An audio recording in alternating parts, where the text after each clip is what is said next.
आज की क्लास में हम पढ़ेंगे न्यूमेरिकल। बहुत ही इंपॉर्टेंट न्यूमेरिकल है, एग्जाम में पूछता ही है। क्वेश्चन को पढ़ते हैं। A reinforce concrete column 500 cross 500 mm in section is reinforce with 4 steel bar of 20 mm diameter 1 in each corner.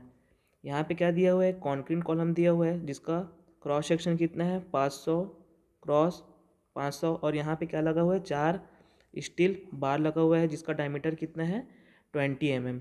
एक का डायमीटर कितना है 20 mm। The column is carrying a load of 300 kilo Newton. ये column में कितना load लग रहा है? 300 किलो न्यूटन का लोड लग रहा है। Find the stresses in the concrete and steel bar. तो हमको क्या निकालना है? इस कॉन्क्रीट, यहाँ पे जो कॉन्क्रीट है उसका स्ट्रेस और ये जो स्टील है उसका स्ट्रेस हमको निकालना है। तो देखते हैं इसको सॉल्यूशन क्या क्या गिवन है। यहाँ पे दिया हुआ है टोटल क्रॉस सेक्शन एरिया दिया हुआ है कॉलम का, तो ये हो जाएगा 500 क्रॉस 500 mm स्क्वायर। तो इसको सॉल्व कर दे तो हमारे पास आएगा टोटल एरिया 250,000 mm स्क्वायर।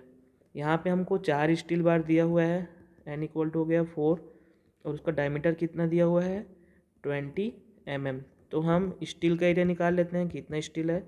ये हो जाएगा area of steel n into π/4 d square.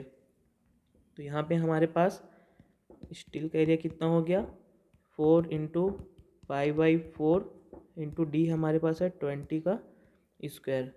तो इसको सॉल्व करते हैं तो हमारे पास आता है AS equal to 1256.63 mm square. अब यहाँ पे क्या है, स्टील का एरिया हम निकाल लिए, स्टील का चारों का एरिया निकाल लिए, टोटल एरिया हमको पता है, ए टोटल भी निकाल लिए। तो बीच में कितना कॉन्क्रीट है उसका एरिया निकाल लेते हैं। तो कॉन्क्रीट का एरिया निकालेंगे तो क्या आएगा, area of concrete equal to total area minus जो स्टील का एरिया है वो। तो टोटल एरिया हम यहाँ पे पुट कर देते हैं, कितना है हमारे पास 250,000 माइनस 1256.63। तो इसको सॉल्व करते हैं तो हमारे पास कॉन्क्रीट का एरिया कितना आ रहा है 248743.36 mm स्क्वायर। अब ये सेम डायग्राम है, यहाँ पे लोड कितना दिया हुआ था, पी का वैल्यू दिया हुआ था 300 किलो न्यूटन। ये क्या है, पी का वैल्यू है जो कॉलम कैरी कर रहा है।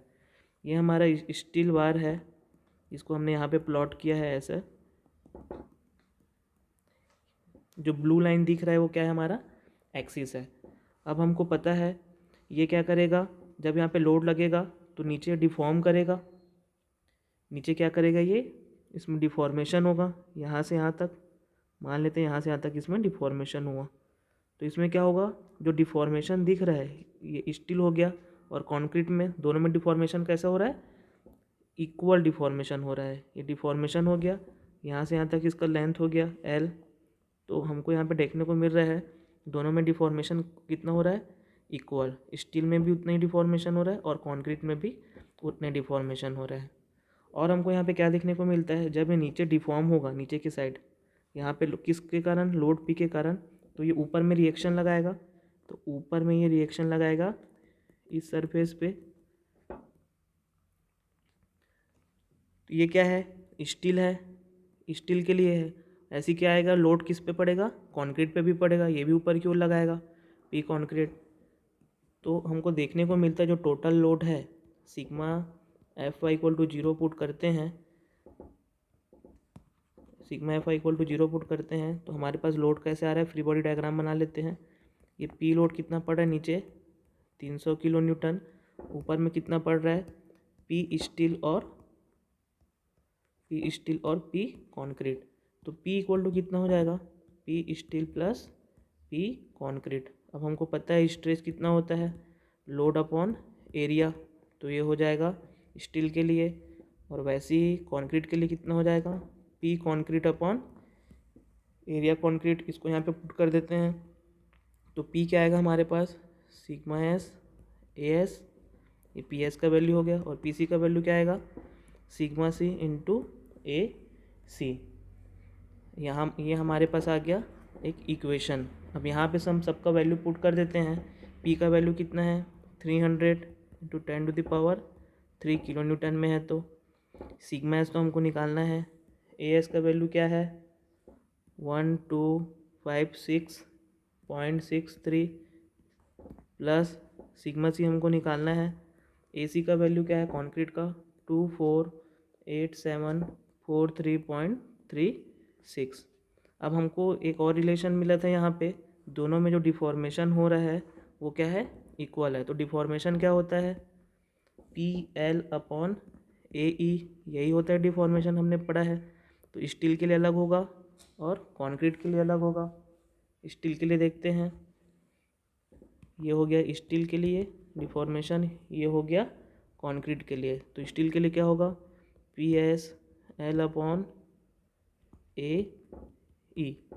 वैसे ही कंक्रीट के लिए क्या आएगा, पी सी एल अपॉन ए ई। ये ई किसके लिए हो गया, स्टील के लिए, ये ई किसके लिए हो गया, कंक्रीट के लिए। तो P S upon A S और ये सी, और पी सी अपॉन ए सी, इसको क्या लिख सकते हैं हम, sigma S L upon E S, ये हो जाएगा सिग्मा सी एल अपॉन ई सी।